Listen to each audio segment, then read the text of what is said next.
मस्तिष्क चल रहा है। बल्कि अक्सर तो यह होता है कि जब आप बिस्तर पर सोते हैं तब जिस गति से चलता है वैसा दिन भर नहीं चलता, क्योंकि दिन भर तो शरीर भी चलता है तो शक्ति शरीर में भी लगी रहती है। रात शरीर की शक्ति भी मस्तिष्क को मिल जाती, फिर वो जोर से दौड़ता है, फिर वो हजारों मील की यात्राएं करता है, अंतरिक्ष में जाता है, और न मालूम कितनी योजनाएं हैं, भविष्य अतीत है, वो सब करता है। और ऐसा नहीं कि आप स्वेच्छा से कर रहे हैं, आप बिल्कुल बेबस। आप रोकना भी चाहें तो वो रुकता नहीं। आप कितना ही कहें मत जाओ मत दौड़ो, कोई आपकी सुनता नहीं। आपका मन भी आपका नहीं, कोई मालकियत नहीं। ये जो मन की अति गति है, इसकी वजह से आप इतने उत्तप्त और अशांत हैं। लाओ से कहता है लेकिन अगति से गर्मी परास्त होती। तो गति तो आप करना जानते हैं, ठंड लगे शरीर को तो आप गति कर लेते हैं, दौड़ सकते हैं, व्यायाम कर सकते हैं। कुछ ना करेंगे तो शरीर का अपना नैसर्गिक इंसान है, शरीर कपने लगेगा और कंपन से गति पैदा हो जाएगी और गति से ठंडक परास्त हो जाएगी। लेकिन इससे उल्टी कला भी है, वही योग है कि आप जब उत्तप्त ज्यादा हो जाएं, मन बहुत गति कर ले, शरीर बहुत गति कर ले, तो अगति में कैसे उतरना, कैसे अक्रिया में डूब जाना। सारे ध्यान की प्रक्रियाएं अगति के द्वारा मस्तिष्क की गर्मी कम करने के उपाय।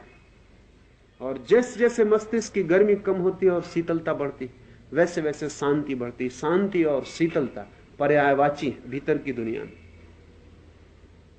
और जब पूर्ण शांति हो जाती तो शून्यता फलित होती। हम कहते हैं कि शिव का निवास कैलाश पर, वो परम शीतल स्थान है। इसलिए आपके भीतर भी शिव का निवास कैलाश पर ही है, लेकिन कैलाश जैसी शीतलता आपके भीतर पैदा होगी तब आपको भीतर के शिवत्व का कोई अनुभव होगा। भीतर कैलाश निर्मित हो जाता है, इतनी शीतलता हो जाती। लेकिन अगति चाहिए। मस्तिष्क का कोई भी तंतु गति ना करता हो, कंपित ना होता हो, सब ठहर जाए। और एक बार आपको ख्याल में आना शुरू हो जाए कि अक्रिया कैसे शीतलता लाती, तो फिर आप उस शीतलता के सूत्र को पकड़ के उसको ही साधते चले जाएं। क्रमशः सूक्ष्म से सूक्ष्म, गहरे से गहरे में उतरना होने लगेगा और आप अपने भीतर ही पाएंगे कि सीढ़ियां दर सीढ़ियां कैलाश तक जाने का उपाय है। एक काम करें,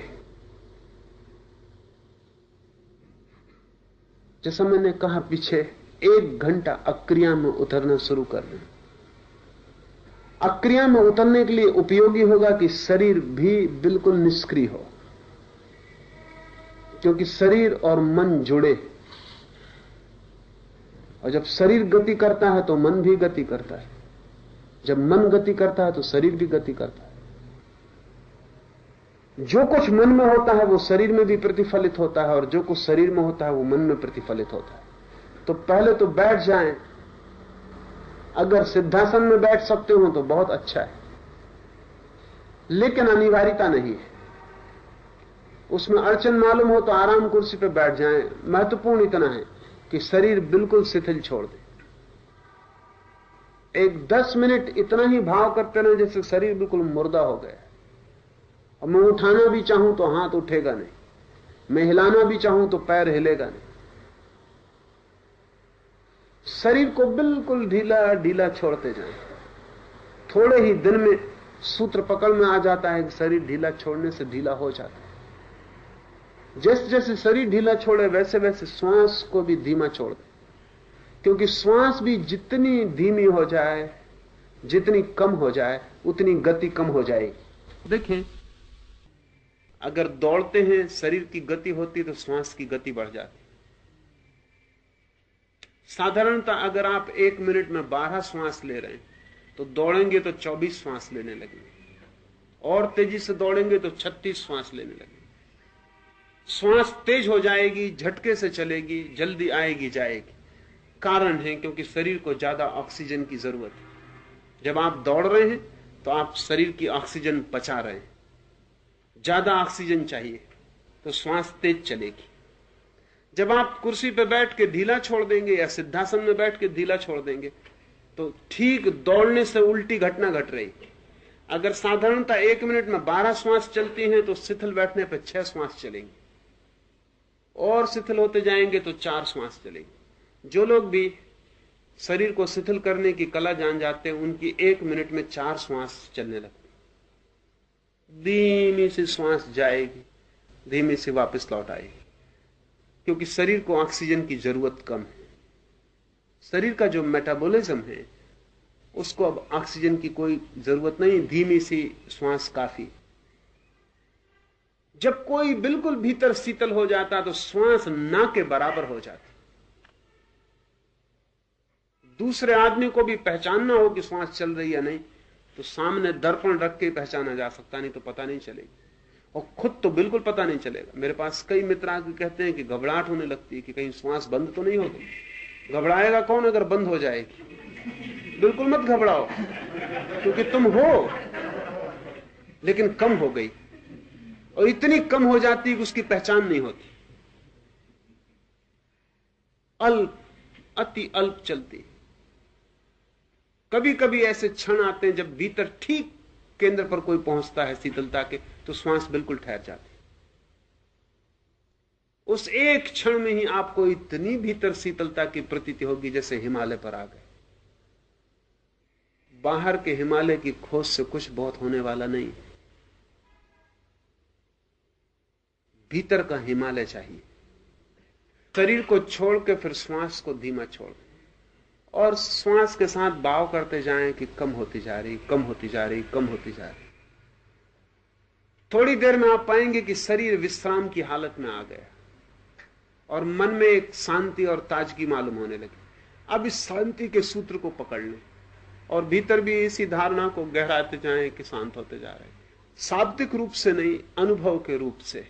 वो जो आपको अनुभव हो रहा है, संवेदना हो रही शांति की, आनंद की, उसको पकड़ लें और सिर्फ उसको गहराते जाएं। शुरू में कठिन होगा, और मैं कह रहा हूं इतने से समझ में नहीं आ जाएगा, लेकिन करेंगे तो बिल्कुल आ जाएगा। कुछ ही दिन में आपके पास वो भीतरी कुंजी हो जाएगी जिससे जब आप चाहें शिथिल और शांत होकर अगति में उतर जाएं। और जब आप तो आप बिल्कुल ताजे होकर वापस लौटेंगे। ये ताजगी नींद से भी गहरी होगी। नींद इतनी गहरी नहीं जाती। हमने इस मुल्क में मन की, साधारण मन की 3 अवस्थाएं मानी: जागृत, स्वप्न और सुसुप्ति। सुसुप्ति तक हम पहुंचते हैं जब स्वप्न नहीं होता। चौथी अवस्था हमने तुरी मानी। तुरी वो अवस्था है जिसमें अगति में, ध्यान में आदमी पहुंचता है। वो सुसुप्ति से भी गहरी। नींद में जैसे शरीर ताजा हो जाता है, नया हो जाता है। सुबह आप अनुभव करते हैं कि शक्ति वापस लौट आई, जो सेल्स टूट गए थे, कोष्ठ मिट गए थे, वो पुनः निर्मित हो गए, शरीर फिर जवान। जो थकान, जो यंत्र में खराबियां आ गई थी रात के विश्राम ने उनको फिर ठीक कर दिया। ठीक चौथे चरण में, तुरी में पहुंचकर, इस अगति में पहुंचकर ऐसा ही मन भी ताजा हो जाता है और बड़े गहरे स्रोत से सारे शरीर की जो भी विकृति है, मन की जो भी बेचैनी है, जहां जहां व्यर्थ का कूड़ा करकट और कचरा इकट्ठा है, वो सब समाप्त हो जाता है, तिरोहित हो जाता है। जब आप वहां से वापस आते हैं तो आप इस शरीर को, इस जगत को बिल्कुल दूसरी आंख और दूसरे ढंग से देखेंगे और पहचानेंगे। और जैसे दिन और रात होते हैं, ऐसा गति और अगति में संतुलन साध ले। तो लाओस से कहता है कि जो 2 अतियों के बीच संतुलन और संगीत को पकड़ लेता है, वो परम ताओ को, परम स्वभाव को उपलब्ध हो जाता है। अगति में जाने का यह अर्थ नहीं है कि फिर आप अगति में ही बैठे रहें। अगति में जाने का यही अर्थ है कि आप वापस गति में लौट आए, सारी ताजगी और सारे आनंद को लेकर। धीरे धीरे क्रिया करते हुए भी भीतर अक्रिया बनी रहेगी। धीरे धीरे काम करते हुए भी भीतर बिल्कुल कोई काम नहीं होगा। आप दौड़ते रहेंगे और भीतर कोई भी नहीं दौड़ेगा, भीतर सब ठहरा रहेगा। जिस दिन दोनों बातें एक साथ सध जाती हैं उस दिन मुक्ति फलित हो जाती है। दो तरह के लोग, और लाओस से चाहता है आप तीसरे तरह के व्यक्ति हो। एक तो वे लोग हैं जो गति में पड़े और अगति में नहीं जा सकते। कुछ इनमें से ही भाग के अगति में चले जाते हैं तो गति से डरने लगते हैं, तो वो जंगल में छिप जाते हैं, गुफा में बैठ जाते हैं। फिर वो भयभीत होते हैं कि अगर हम यहां से बाहर निकले तो गति फिर पकड़ लेगी। ये दोनों एक जैसे लोग हैं, इन्होंने जीवन के एक पहलू को पकड़ लिया, लेकिन ये दोनों दरिद्र हैं, क्योंकि समृद्धि उसी के पास होती है जिसके पास जीवन के दोनों पहलू होते, जो अगति में उतर सकता है और गति में आ सकता है निर्भीक। उसको अगति के खोने का कोई डर नहीं, वो संपदा उसकी भीतरी है, जो युद्ध के मैदान पे भी खड़ा हो सकता है और जिसके ध्यान में रत्ती भर फर्क नहीं पड़ेगा, जो दुकान पे बैठ सकता है और जिसके मंदिर में इससे कोई हलचल नहीं आती। जब कोई व्यक्ति इन दोनों में आता है जाता है, धीरे धीरे धीरे इतना सहज हो जाती है घटना, जैसे अपने मकान के बाहर आना और भीतर जाना, बाहर आना और भीतर जाना।